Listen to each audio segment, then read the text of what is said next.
إن هذا القرآن يهدي للتي هي أقوم ويبشر المؤمنين الذين يعملون الصالحات أن لهم أجرا كبيرا. الحمد لله نحمده ونستعينه ونستغفره ونؤمن به ونتوكل عليه ونعوذ بالله من شرور أنفسنا ومن سيئات أعمالنا من يهده الله فلا مضل له ومن يضلله فلا هادي له ونشهد أن لا إله إلا الله وحده لا شريك له ونشهد أن محمدا عبده ورسوله. أما بعد فأعوذ بالله من الشيطان الرجيم. بسم الله الرحمن الرحیم. کل کی جو ہماری آیات مبارکہ تھیں جس میں اللہ تبارک و تعالیٰ نے چوپایوں کے فائدے اور اسراف کا بیان کیا تھا کہ جس وقت کٹائی کا وقت ہو اور جس وقت پھلوں کو توڑنے کا وقت ہو اس وقت جو ہے وہ اسراف نہ کیا جائے، اور مجموعی طور پر اسراف کا بیان تھا. وَلَا تُسْرِفُوا إِنَّهُ لَا يُحِبُّ الْمُسْرِفِينَ. ٹھیک ہے. آج کی جو آیات ہیں ہماری، اس میں اللہ تبارک و تعالیٰ فرما رہے ہیں، وہی ہمارا ٹاپک جو ہے وہ کنٹینیو ہے، یعنی جانوروں سے ریلیٹڈ. سورۃ انعام یعنی جانور. یہ انعام کچھ لوگ کہتے ہیں سورت کو، انعام جو ہے وہ انعام سے ہے، یعنی گفٹ سے. یہ ہے انعام. انعام یعنی جانور. ثمانیۃ ازواج، یہ 8 قسمیں پیدا کی ہیں. من الضأن اثنین ومن المعز اثنین، 2 بھیڑ میں ہیں اور 2 بکری میں سے ہیں. قل الذکرین حرم ام الانثیین اما اشتملت علیہ ارحام الانثیین. اے نبی کہہ دیجئے، کیا اس اللہ نے ان دونوں کے نر حرام کیے ہیں یا دونوں کی مادائیں، یا وہ بچے جو دونوں ماداؤں کے پیٹ میں ہوں؟ نبئونی بعلم ان کنتم صادقین، ٹھیک ٹھیک علم کے ساتھ مجھے بتاؤ اگر تم سچے ہو. وَمِنَ الْإِبِلِ اثْنَيْنِ وَمِنَ الْبَقَرِ اثْنَيْنِ، اور 2 اونٹوں میں سے اور 2 گایوں میں سے. قُلْ آلذَّكَرَيْنِ حَرَّمَ أَمِ الْأُنثَيَيْنِ أَمَّا اشْتَمَلَتْ عَلَيْهِ أَرْحَامُ الْأُنثَيَيْنِ. کہہ دیجئے، کیا اللہ نے دونوں کے نر حرام کیے ہیں یا دونوں کی مادائیں، یا وہ بچے جو دونوں ماداؤں کے پیٹ میں ہوں؟ دیکھیں اوپر جو ہے وہ بھیڑ اور 2 بکریوں کا ذکر تھا، اب یہاں پر جو ہے وہ اونٹ کا اور گایوں کا ذکر ہے. ام کنتم شہداء اذ وصاکم اللہ بہذا، کیا تم اس وقت حاضر تھے جب اللہ نے تمہیں یہ تاکیدی حکم دیا تھا؟ فمن اظلم ممن افترى علی اللہ الکذب، پھر اس شخص سے بڑھ کر ظالم کون ہوگا جس نے اللہ پر جھوٹ گڑا. لیضل الناس بغیر علم، تاکہ وہ بغیر علم کے لوگوں کو گمراہ کرے. ان اللہ لا یہدی القوم الظالمین، بے شک اللہ تعالیٰ ظالم لوگوں کو ہدایت نہیں دیتا. جو ظالم لوگ ہوتے ہیں ان کو ہدایت نہیں دیتا. اب آپ یہاں دیکھیے کہ پھر سے جو جانوروں کا ذکر ہے وہ کیا ہے. دیکھیں پوری سورت نازل کر دی اللہ تعالیٰ نے، ٹھیک ہے. اس میں کیا حکمت ہے، کیا اس میں بڑائی ہے، کیا ایسی ضروری چیز تھی کہ ایک ایک چیز کو اللہ تبارک و تعالیٰ نے کھول کھول کر بیان کر دیا کہ 2 بکریوں کا 2 گایوں کا. یعنی جو اسلام سے پہلے جو لوگ اس چیز میں ملوث تھے جس وقت قرآن نازل کیا جا رہا تھا، اور اب آج کل بھی وہ لوگ جو کہ اس طرح کے اعتقادات رکھتے ہیں، اس طرح کے کانسیپٹس ان کے ہیں جو کہ کلیئر ہی نہیں ہو پاتے ہیں، اور وہ جو ہے وہ اس پر جمے ہوئے ہوتے ہیں کہ جو ہمارا نظریہ ہے وہ بالکل ٹھیک ہے. تو اللہ تعالیٰ نے قرآن میں واضح طور پہ کیا فرما دیا ہے کہ رسوم و رواج کی یا کسی اور بنا پر کچھ حلال چیزوں کو حرام قرار دینے کی تردید کر دی، کہ جو حلال چیزیں ہیں ان کو حرام نہ قرار دو. یہ اسلام سے پہلے جو ہے وہ عربوں کی جہالت کا بھی بیان ہو رہا ہے کہ انہوں نے چوپایوں کو حرام قرار دے کر جیسے بحیرہ، صائبہ، وسیلہ اور حام کی مختلف انواع و اقسام میں تقسیم کر دیا تھا. اسی طرح جانوروں، فصلوں اور پھلوں کو انہوں نے اور بھی کئی قسموں میں تقسیم کر رکھا تھا. لہٰذا اللہ سبحانہ وتعالیٰ یہاں کیا بیان کر رہے ہیں کہ اسی نے ایسے باغات پیدا فرمائے جو چھتریوں پر چڑھائے ہوئے بھی ہیں اور جو چھتریوں پر نہیں چڑھائے ہوئے بھی ہیں. اسی نے چوپایوں کو پیدا کیا ہے جن میں سے بعض بڑے بڑے اور بوجھ اٹھانے والے بھی ہیں اور بعض چھوٹے چھوٹے زمین سے لگے ہوئے بھی ہیں. پھر اس نے کیا بیان فرمایا کہ اسی نے بھیڑوں اور بکریوں میں سے نر اور مادہ کو سفید اور سیاہ رنگ میں پیدا کیا. اسی طرح اس نے نر اور مادہ اونٹوں اور گایوں کو بھی پیدا فرمایا اور اس نے ان جانوروں کو یا ان کی اولاد میں سے کسی کو بھی حرام قرار نہیں دیا بلکہ ان سب کو انسانوں کے کھانے کے لیے، ان کی سواری کے لیے، ان کی باربرداری کے لیے، ان کے دودھ کے لیے اور ان کے دیگر فوائد کے لیے پیدا کیا. جیسے کہ اس نے فرمایا وَأَنزَلَ لَكُم مِّنَ الْأَنْعَامِ ثَمَانِيَةَ أَزْوَاجٍ، اور اسی نے تمہارے لیے چوپایوں میں سے 8 جوڑے بنائے. تو اللہ تعالیٰ کیا فرما رہے ہیں امشتملت علیہ ارحام الانثیین، یا جو بچہ دونوں ماداؤں کے پیٹ میں ہوا ہے اس کو کس نے حرام قرار دیا ہے؟ یہ ان کی اس بات کی تردید ہے کہ ما فی بطون هذه الانعام خالصۃ لذکورنا ومحرم علی ازواجنا، اور یہ بھی کہتے ہیں کہ جو بچہ ان چوپایوں کے پیٹ میں ہے وہ خاص ہمارے مردوں کے لیے ہے اور ہماری عورتوں کا اس کا کھانا جو ہے وہ حرام ہے، عورتیں نہیں کھا سکتی. نبئونی بعلم ان کنتم صادقین، اگر تم سچے ہو تو مجھے سند سے بتاؤ، یعنی یقین سے خبر دو کہ جن چیزوں کو، جن جانوروں کو تم نے حرام قرار دیا ہے تو اللہ تعالیٰ نے انہیں کب حرام قرار دیا تھا. تو حضرت عوفی نے حضرت ابن عباس اللہ تعالیٰ عنہما سے روایت کیا کہ ارشاد الہی جو یہ ہے کہ ثمانیۃ ازواج من الضأن اثنین ومن المعز اثنین،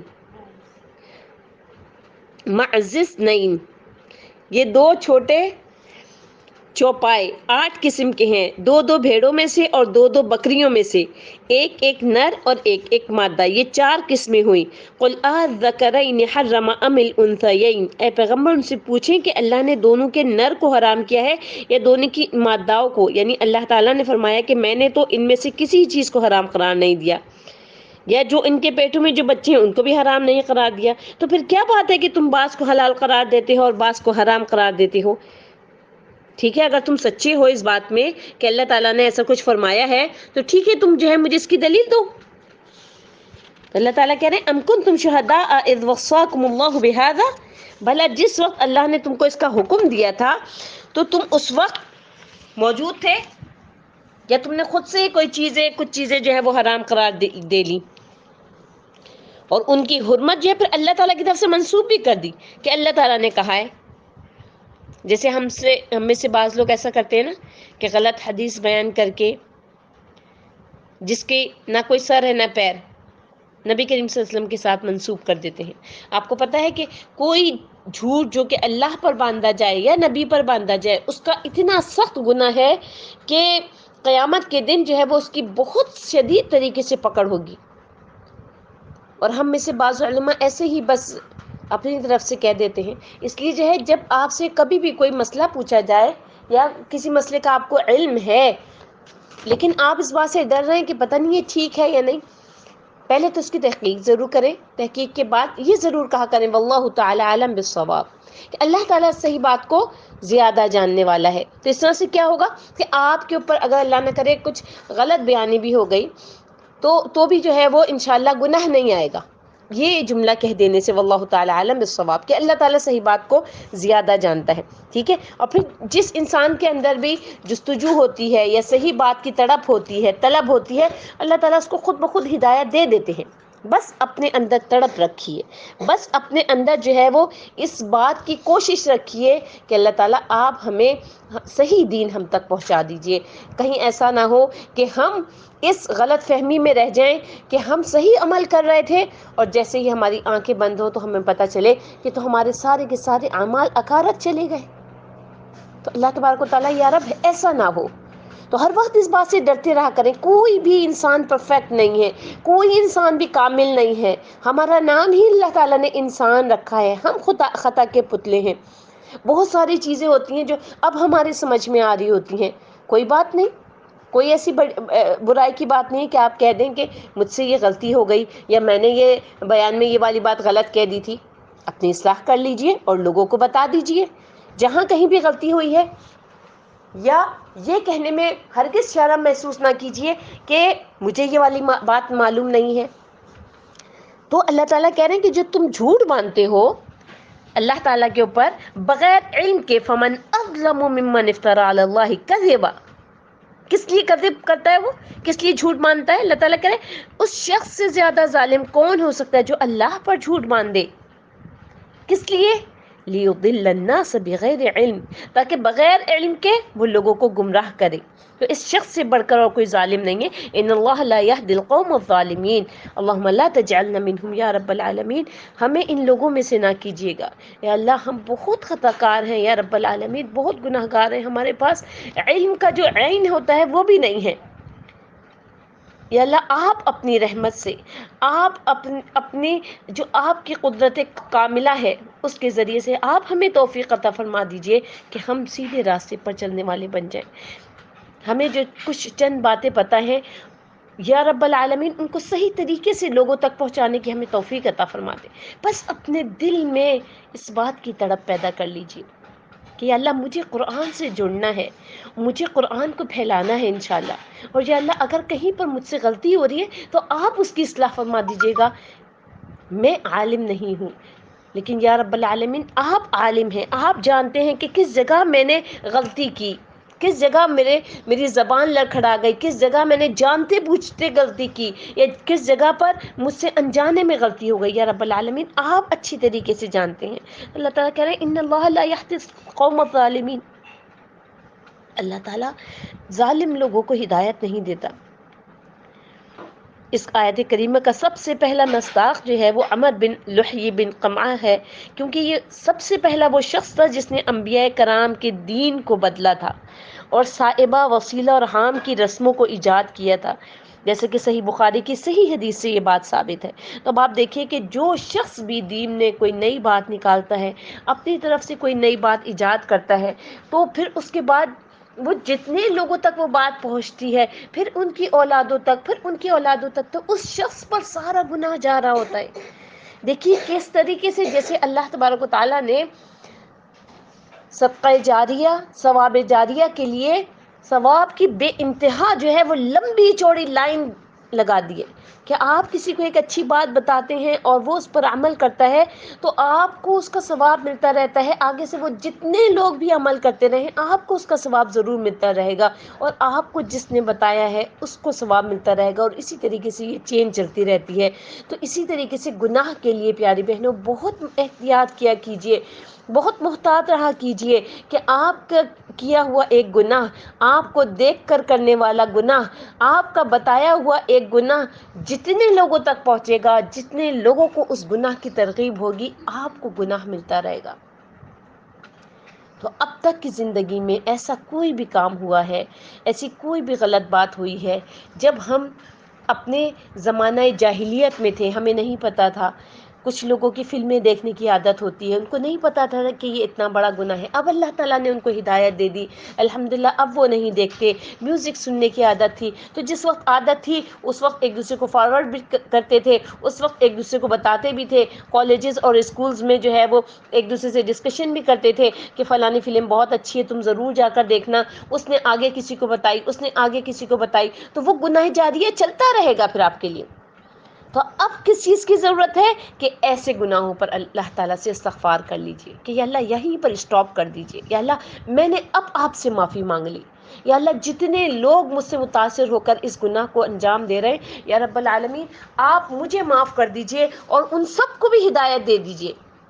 اپنے اندر امت مسلمہ کا درد پیدا کیجئے، صرف اپنے گھر والوں کا، اپنے بچوں کا، اپنے والدین کا، اپنے رشتہ داروں کا نہیں، امت مسلمہ کا درد پیدا کیجئے. جب یہ درد آپ کے اندر پیدا ہو جائے گا نا تو خود بخود کہیں بھی آپ برائی ہوتے ہوئے دیکھیں گے آپ کے دل میں تکلیف ہوگی کہ کیوں میری بہن یہ جہنم میں جائے اور میں جنت میں جاؤں. انشاءاللہ اللہ تبارک و تعالی ہم سب کو جنت الفردوس میں جمع کریں گے انشاءاللہ. تو ہمارے ساتھ جو ہمارے ہمارا ساتھ گزارنے والے لوگ ہیں، چاہے وہ چند گھنٹے روزانہ ہمارے ساتھ رہتے ہیں، چاہے وہ سفر میں ہمیں کسی وقت بھی ملتے ہیں، چاہے آتے جاتے راہ گزر کے طور پر جو ہے وہ ایک نظر آپ کی ان کے اوپر پڑتی ہے، اسی لمحے میں ایک لمحے کے لیے ہی ان کو ہدایت کی طرف ضرور بلانے کی کوشش کیجیے۔ پیاری بہنوں، بہت کمی ہے میرے اندر اس چیز کی، بہت کمی ہے ہمارے اندر اس چیز کی کہ ہم جو ہے وہ لوگوں کو دین کی طرف نہیں بلاتے، ہم لوگوں کو اصلاح کی طرف نہیں بلاتے، ہم اچھی طریقے سے اس بات کی کوشش نہیں کرتے کہ ہم اللہ تبارک و تعالیٰ کے دین کی طرف لوگوں کو بلائیں۔ اس آیت کے بعد اللہ تبارک و تعالیٰ کیا فرما رہے ہیں؟ قُلْ لَا أَجِدُ فِي مَا أُوحِيَ إِلَيَّ مُحَرَّمًا عَلَى طَاعِمٍ يَطْعَمُهُ إِلَّا أَن يَكُونَ مَيْتَةً أَوْ دَمًا مَسْفُوحًا أَوْ لَحْمَ خِنْزِيرٍ فَإِنَّهُ رِجْسٌ أَوْ فِسْقٌ أُحِلَّ لِغَيْرِ اللَّهِ بِهِ وَمَنِ اضْطُرَّ غَيْرَ بَاغٍ وَلَا عَادٍ فَإِنَّ رَبَّكَ غَفُورٌ رَحِيمٌ۔ اے نبی کہہ دیجئے میری طرف جو وحی کی گئی ہے، میں اس میں کوئی چیز ایسی نہیں پاتا جو کسی کھانے والے پر جو اسے کھائے حرام ہو، مگر یعنی پہلے تو یہ بتا دیا کہ کوئی ایسی چیز نہیں ہے جو کہ حرام ہے، لیکن چند چیزیں جو حرام اللہ تعالیٰ نے قرار دی ہیں وہ کیا کیا چیزیں ہیں؟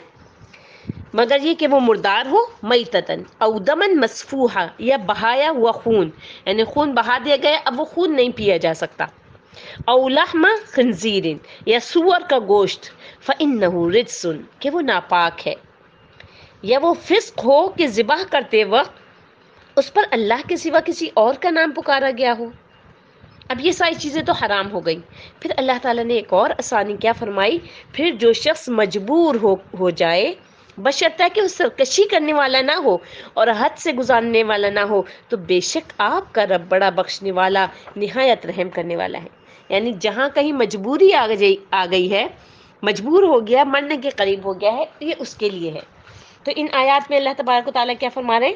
جو حرام اشیاء ہیں اس کا بیان ہے کہ اللہ تبارک و کہ جو ہے کون کون سی چیزیں جو اللہ تبارک و تعالیٰ نے حرام کی ہیں۔ تو حکم کیا دیا ہے نبی کریم صلی اللہ علیہ وسلم کو کہ آپ ان لوگوں کے سامنے جنہوں نے اللہ پر جھوٹ افطرا کرتے ہوئے اللہ تعالیٰ کے عطا کرتا رزق کو حرام قرار دے دیا، یہ اعلان کر دیں۔ پہلا اعلان کیا ہے کہ جو احکام لا اجد فیما اوحی، جو احکام مجھ پر نازل ہوئے ہیں، ان میں سے کوئی چیز جسے کھانے والا کھا سکتا ہے میں حرام نہیں پاتا۔ یعنی سب سے پہلی چیز تو یہ ہے کہ کوئی چیز اللہ تعالیٰ نے حرام نہیں کی۔ ان چیزوں کے سوائے حیوانات میں سے اور کچھ حرام نہیں ہے۔ یعنی اب ان چیزوں کی تفصیلات اللہ تعالیٰ بتا رہے ہیں کہ جو چند چیزیں بس حرام کی، اس کے علاوہ کوئی چیز حرام نہیں ہے، ٹھیک ہے۔ تو سورۃ مائدہ میں یا حدیث مبارکہ میں جو دیگر محرمات کو جو ذکر آیا ہے وہ اس آیت کے بعد آیا ہے، او دمن مسفوحن، یا بہتا ہوا خون، ٹھیک ہے۔ امام قتادہ فرماتے ہیں کہ بہتا لہو جو ہے حرام ہے، اور اگر خون گوشت کے ساتھ لگا ہوا ہو تو اس میں کوئی حرج نہیں۔ جیسے آپ پکانے کے لیے بھی گوشت منگواتے ہیں، اس میں خون لگا ہوا ہی ہوتا ہے نا، کلیجی کاٹتے ہیں اس میں سے بھی خون نکلتا ہے، وہ کوئی حرج نہیں ہے۔ لیکن بہتا ہوا خون، اب ذبح کیا ہے، خون بہہ رہا ہے، اب کوئی شخص چاہے کہ اس خون کو جمع کر کے وہ پیے یا اس کو استعمال کرے، وہ جائز نہیں ہے، بہتا ہوا خون کہا ہے، ٹھیک ہے۔ او دمن مسفوحا، ٹھیک ہے۔ تو امام حمیدی نے سفیان کے واسطے سے عمر بن دینار سے روایت کیا ہے کہ میں نے جابر بن عبداللہ سے پوچھا کہ لوگوں کا خیال ہے کہ رسول اللہ صلی اللہ علیہ وسلم نے پالتو گدھوں کے گوشت سے منع فرمایا ہے۔ انہوں نے جواب دیا کہ اسے حکم بن عمر رسول اللہ صلی اللہ علیہ وسلم سے روایت کیا کرتے تھے، لیکن یہ عالم یعنی حضرت ابن عباس رضی اللہ تعالیٰ عنہما جو ہیں وہ اس بات کا انکار کرتے ہیں۔ وہ یہ کیا کہتے ہیں، یعنی یہ جس نے روایت کی ہے اس کے سلسلے میں جو ہے وہ حضرت عبداللہ بن عباس جو ہیں وہ کیا کہتے ہیں کہ قُلْ لَا أَجِدُ فِي مَا أُوحِيَ إِلَيَّ مُحَرَّمًا عَلَى طَاعِمٍ يَطْعَمُهُ۔ تو اس آیت کو جو ہے وہ انہوں نے اس طریقے سے پڑھا، پھر سمجھایا کہ جو ہے وہ یہ چیز جو ہے جو جو جن چیزوں کو اللہ تبارک و تعالیٰ نے ذکر کیا ہے ان میں جو چیزیں ذکر ہیں وہ یہ والی چیزیں ہیں جو کہ میں نے بھی آیت میں ساری پڑھی ہیں، ٹھیک ہے نا۔ حضرت ابن عباس کی روایت کو بیان کرتے ہیں کہ زمانہ جاہلیت کے لوگ کچھ چیزوں کو تو کھا لیتے تھے اور کچھ کو نفرت کرتے ہوئے نہیں کھاتے تھے، تو اللہ تعالیٰ نے اپنے نبی صلی اللہ علیہ وسلم کو بھیجا، اپنی کتاب کو نازل فرمایا اور حلال کو حلال اور حرام کو حرام قرار دے دیا۔ پس جسے اللہ تعالیٰ نے حلال قرار دیا وہی حلال ہے، اور جسے اس نے حرام قرار دے دیا وہ حرام ہے، اور جس چیز میں اس نے سکوت فرمایا ہے یعنی خاموشی ہے جس چیز میں، وہ قابل معافی ہے۔ تو پھر انہوں نے یہ والی آیت کریمہ پڑھی، یہی والی قل لا اجد فیما اوحی والی، ٹھیک ہے۔ امام احمد نے حضرت ابن عباس کی ایک روایت کو بیان کیا کہ سودا بنت زمعہ کی بکری مر گئی، تو انہوں نے عرض کیا اے اللہ کے رسول بکری مر گئی ہے۔ آپ صلی اللہ علیہ وسلم نے فرمایا تم نے اس کی کھال کو کیوں نہ اتار لیا؟ انہوں نے عرض کی اے اللہ کے رسول ہم مری ہوئی بکری کی کھال اتارتے؟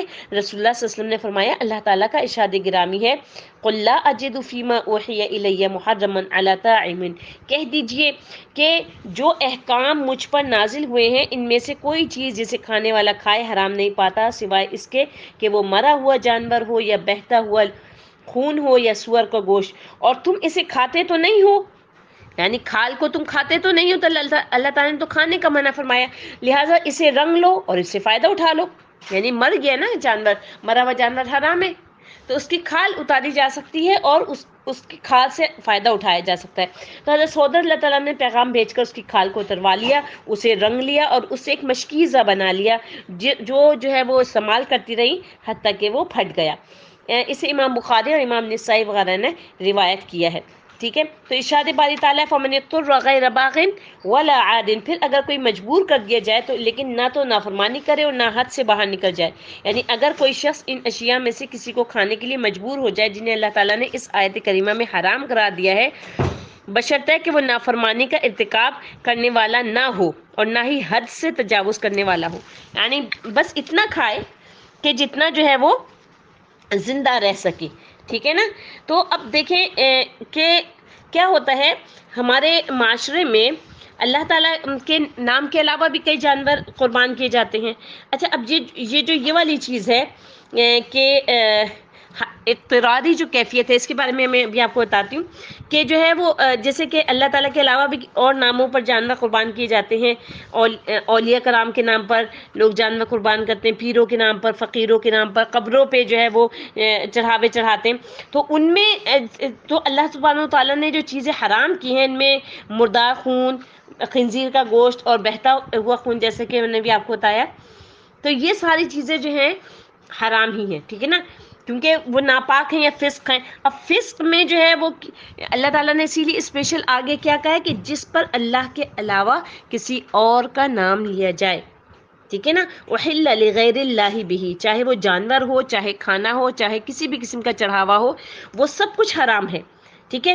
اور جب اضطراری جو کیفیت کے لیے اللہ تعالیٰ نے کہا فمن اضطر غیر باغ ولا عاد، جو کوئی مجبوری کی حالت میں ان میں سے کچھ کھا لے، جیسے حتیٰ کہ اب کوئی مسافر ہے، ٹھیک ہے، اب اس کو کچھ کھانا ملے ہی نہیں، اب اس کے سامنے جو ہے کوئی مزار اس کو نظر آیا، مزار پہ چڑھاوا چڑھایا گیا تھا، دیگ کوئی چڑھائی گئی تھی، اب ویسے تو یہ حرام ہے، ٹھیک ہے، اگر کوئی جانور اللہ کے نام کے بغیر ذبح کیا گیا تھا وہ بھی حرام ہے، یہ کھانا بھی حرام ہے، لیکن چونکہ اس کی کیفیت ایسی ہے کہ یہ اس کو کھانا نہیں ملے گا، یہ مر جائے گا، ٹھیک ہے نا، تو یہ ہے اضطراری کیفیت۔ تو اللہ تعالیٰ فرمانے فمن اضطر، جو اضطراری کیفیت ہو جائے کہ وہ بس مجبور ہو جائے، پھر آگے اللہ تعالیٰ کیا فرما رہے ہیں غیر باغ، یعنی وہ جو ہے نافرمانی کا ارادہ نہ رکھتا ہو، ولا عاد، یعنی وہ حد سے زیادہ یعنی ضرورت سے تجاوز بھی نہ کرے۔ کیسے تجاوز ہوگا ضرورت سے زیادہ؟ ایسے تجاوز ہوگا کہ اب پیٹ بھر گیا ہے پھر بھی وہ وہیں بیٹھا ہوا ہے، دوسرے وقت کا بھی کھانا وہیں پر ہی کھانے کے لیے بیٹھ گیا ہے، ٹھیک ہے نا، تو بس اتنا کھا لے کہ وہ زندہ رہ سکے اور اس کے بعد جو ہے وہ وہاں سے ہٹ جائے اور کوشش کرے کہ اپنی جگہ پہ پہنچے، ٹھیک ہے نا۔ تو اللہ تعالیٰ کیا فرما رہے ہیں یقیناً تمہارا رب درگزر کرنے والا ہے۔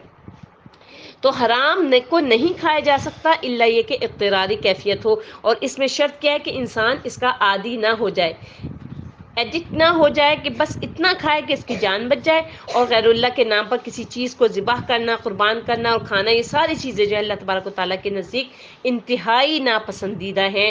نبی کریم صلی اللہ علیہ وسلم دور جاہلیت میں بھی غیر اللہ کے نام پر جو قربان کیا ہوا جانور اور گوشت ہوتا تھا وہ استعمال نہیں کرتے تھے، یعنی دور جاہلیت میں جب کہ وہ ابھی نبی، ان کے اوپر نبوت نہیں نازل ہوئی تھی، ان کو نبی نہیں بنایا گیا تھا، 40 سال کی عمر میں ان کو نبی بنایا گیا، اس سے پہلے بھی وہ ان چیزوں سے سب سے اجتناب کرتے تھے جو اللہ تعالیٰ کے نام سے حلال نہ کیا گیا ہوتا تھا۔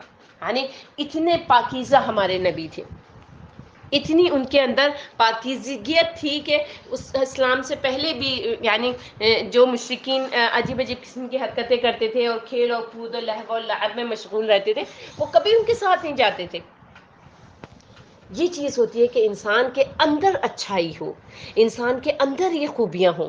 اللہ تبارک و تعالیٰ سے دعا ہے کہ اللہ رب العالمین احکم الحاکمین ہمیں اتنی خوبصورت، اتنی پیاری امت میں آپ نے پیدا کیا ہے، یا اللہ آپ کا احسان ہے کہ آپ نے پیدا کیا ہے ہمارے بغیر کسی کوشش کے، ہمارے بغیر کسی محنت کے، ہم امت محمدیہ میں پیدا کیے گئے۔ کتنی یعنی پراؤڈ فیل ہوتا ہے کہ الحمدللہ اللہ تعالیٰ آپ نے ہمیں اس امت میں پیدا کیا ہے۔ تو یا اللہ ہمیں توفیق عطا فرما دیجئے کہ ہم اپنے امت محمدیہ ہونے کا حق بھی ادا کریں، قیامت کے دن نبی کریم صلی اللہ علیہ وسلم ہم پر فخر کریں کہ یہ ہے میری امت جو بدعتوں سے پاک ہے، جو گناہوں سے پاک ہے، اور جو گناہ کیے بھی تو اس پر استغفار کر لیا۔ تو انشاءاللہ اللہ تبارک و تعالیٰ ہم کو ضرور توفیق عطا فرمائیں گے۔ ہم اللہ تعالیٰ سے مانگتے ہیں کہ یا رب العالمین جتنے گناہ سرزد ہو گئے ہیں اللہ آپ معاف فرما دیجئے، اور اپنی رحمت سے ہمیں جنت الفردوس میں اسی طریقے سے جمع فرما دیجئے گا۔ سبحان ربک رب العزت عما یصفون وسلام علی المرسلین والحمد للہ رب العالمین۔ السلام علیکم ورحمۃ اللہ وبرکاتہ۔